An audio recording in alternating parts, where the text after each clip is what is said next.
Hey guys, welcome to the episode. So with the engine and the gearbox out of the Golf, we're going to replace the clutch and the flywheel. And I'm also going to talk about a few of the most commonly used options in terms of a clutch and flywheel upgrade, and I'll talk about why I picked the one that I did. So to all the jobs I'm going to do on this, the one I'm most worried about is the clutch. I'm worried that something's not going to fit, and because I bought it from all overseas, it's going to be the biggest stuff around, so we're going to do the clutch first. So off comes all the bell housing bolts. So a small nut holding this bracket and some wires under the starter. That comes off and folds aside. And take the starter off as well.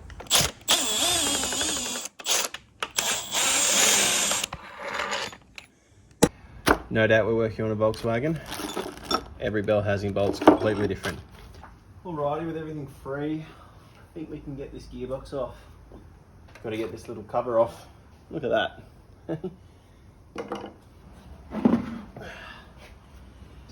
Inside of the clutch housing is as we'd expected, and it's filthy. I got oil from the old leaking CV, so I'm going to give this a good clean up. So these clutch cover bolts, they are a 9mm double star drive.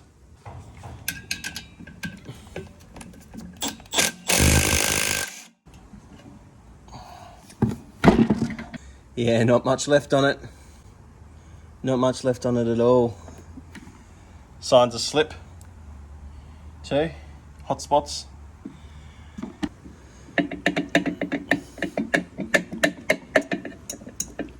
Yeah, that is way too much play. If you turn the flywheel over, this gap should expose itself on one side of it, and I believe that is where you can lock it, which helps you lock it to get the bolts off. So the flywheel bolts are a 12 triple star drive.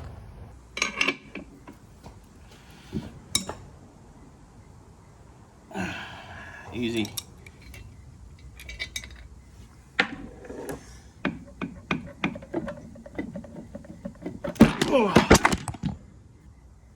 There we go. Genuine Volkswagen clutch. Guessing the flywheel is as well. Everything on that motor was undisturbed. It was completely original. A lady owned it until 170,000. I think this could be the original clutch. It then went on, it's copped 6 months of stage 2. So I think from that we can gather for any kind of stock or stage 1 tune, an OEM clutch, a standard clutch is just fine. There's no need to upgrade it. It is time for a clutch unboxing. We have a SACHS dual mass flywheel and a SACHS performance clutch pressure plate and clutch disc. Okay, so for stage 2, especially stage 2 on a KO3 turbo, there's a fair few options of what you can do for a clutch. I'm definitely sticking with the dual mass flywheel. I recommend that. There's a reason they fit these. They're so much nicer to change gears and knock around traffic in. There's a company called Helix Motorsport in the UK.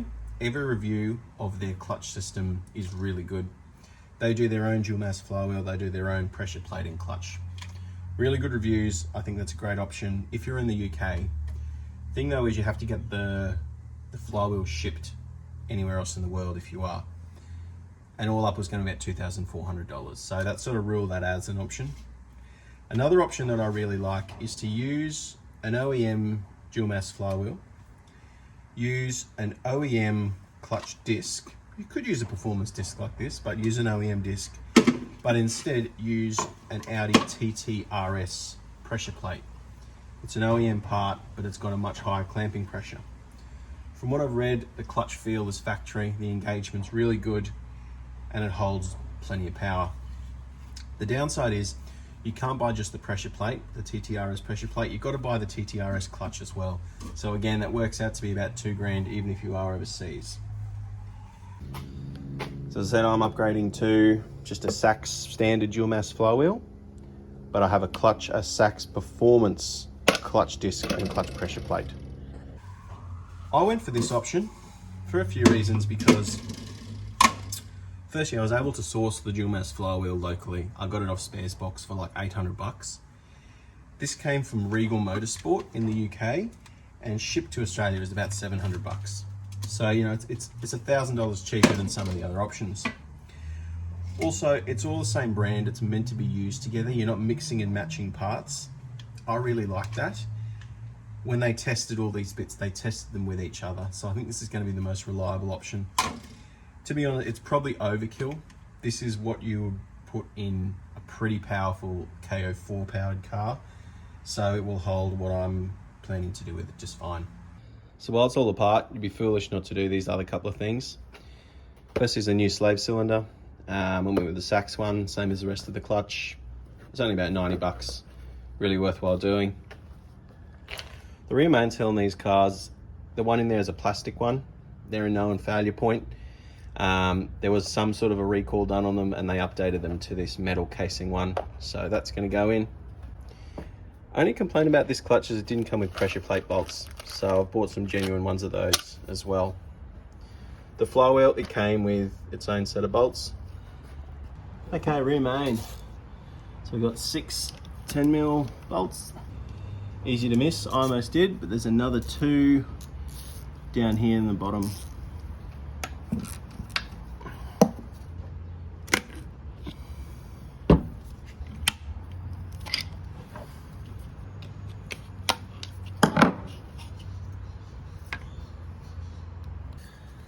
So before the new one, we want to get this really clean of any oil.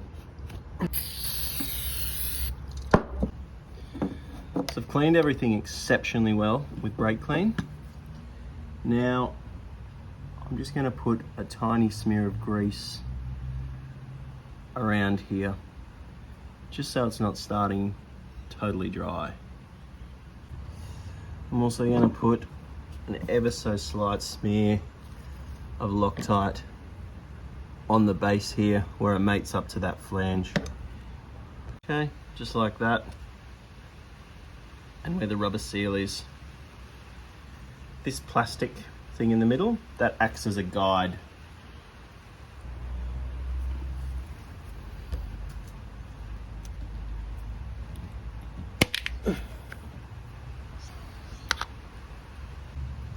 So once everything's hand tight, torque the bottom ones first. They'll pull this entire seal down a little bit because there's a little bit of play around the holes of these. So once it's fully seated on the top of the sump, then torque up these and torque it down onto the plate.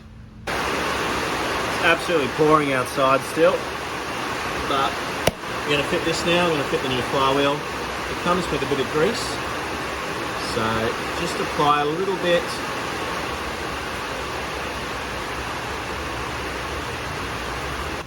Right, easy thing to forget, I almost did, is this plate needs to go on first.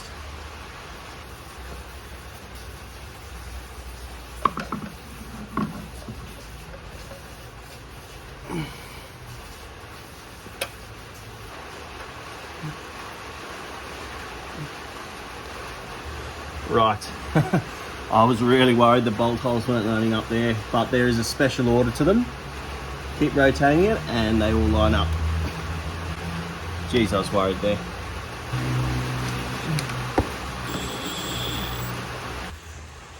Okay, hand tighten them all just with a ratchet and you'll feel the flywheel bottom out. Right, we're torquing these up in 3 stages. First is just to 30 Newton meters.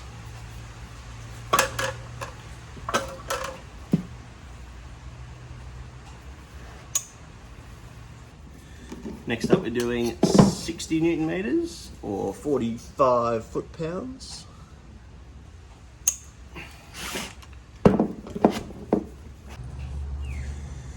And final torque, we do a further 90 degrees to every one. So mark which ones you've done. You don't want to try and do this one twice on the one hole.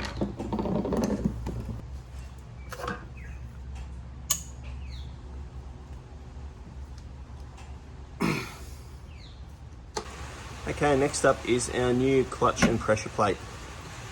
So you want to give the flywheel a really good clean. You don't want any form of grease or oil on there whatsoever. So, right, fitting the flywheel. This 16mm spark plug socket, always just been, the brand is Super Cheap Auto. Perfect centering tool. show you. Locks right in there.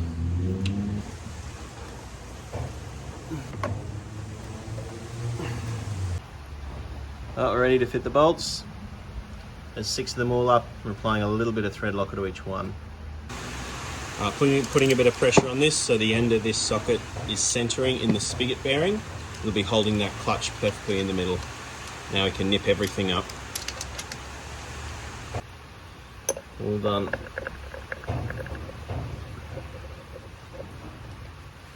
Right, each one of these requires 20 Newton meters.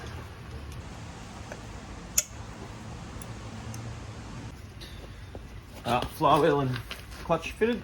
Now we're going to push on with our gearbox. So I'm going to do the slave cylinder. It's just these 3 bolts. Pretty straightforward. A bit of grease on the shaft. It's going to be sliding over continuously.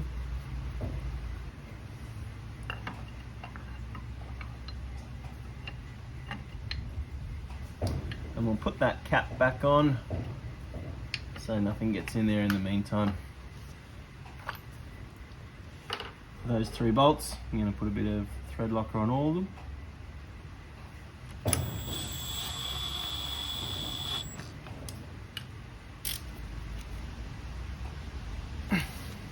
And give it all a bit of a spray, stop any surface corrosion.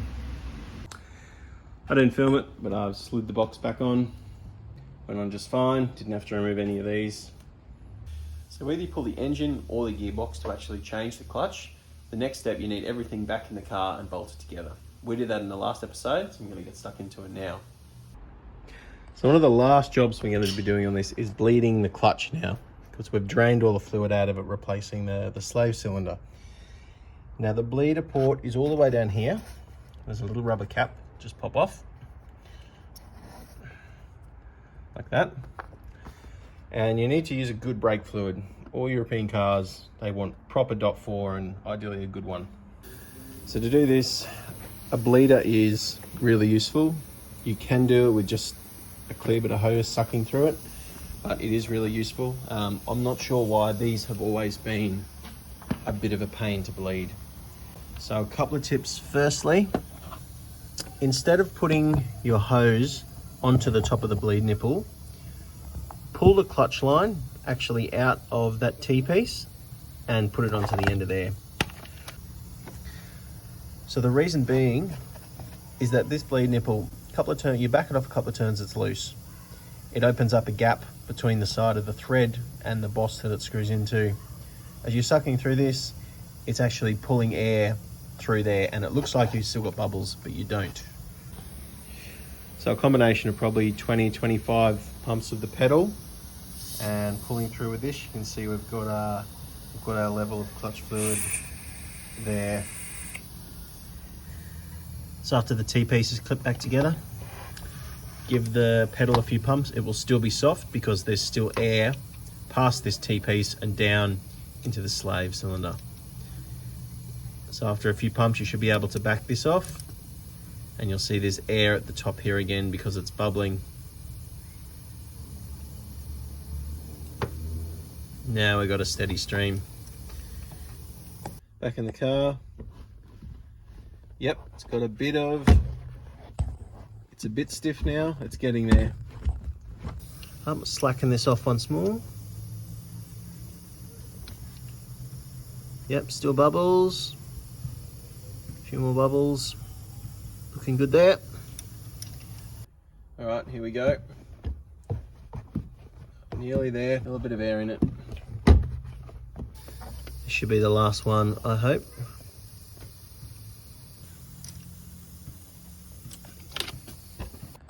So after driving around for a few days, honestly, I needed to do that bleeding thing probably 2 or 3 more times until I was convinced that all the air was out of the system. But it's all back together, it's starting, it's running, it's working all now. So after driving this around for a week, what do I reckon of the SACHS clutch? It's really good. More specifically though, it's not particularly heavy. There's forums and stuff where people complain about the weight of it. It's really not much heavier than a standard clutch. Maybe 20, 25%. It's still much lighter than my other cars, and you get used to it really quickly. In terms of engagement, it's really smooth. It's definitely much smoother than the flog clutch that came out of this. And I think if you're replacing a flog clutch, it's going to be a big improvement. Is it as smooth as a brand new OEM clutch? Maybe not. It took a couple of days to bed in. It took maybe 3 or 4 days getting a bit of heat into the flywheel for it to bed in, but it's pretty good now. One thing I'll note, the main difference I've noticed with this one is that the point of engagement is much shorter. Right, so the old clutch, your foot probably moved about an inch between when it started to engage and when it was fully engaged. The SACHS clutch, I reckon would be almost half of that. It is a bit more on and off, however, it is still smooth. That's my thoughts on it. Given what I paid for it, it was the cheapest option. I would do the same thing again, and I'll do the same thing next time. Thanks for watching, guys.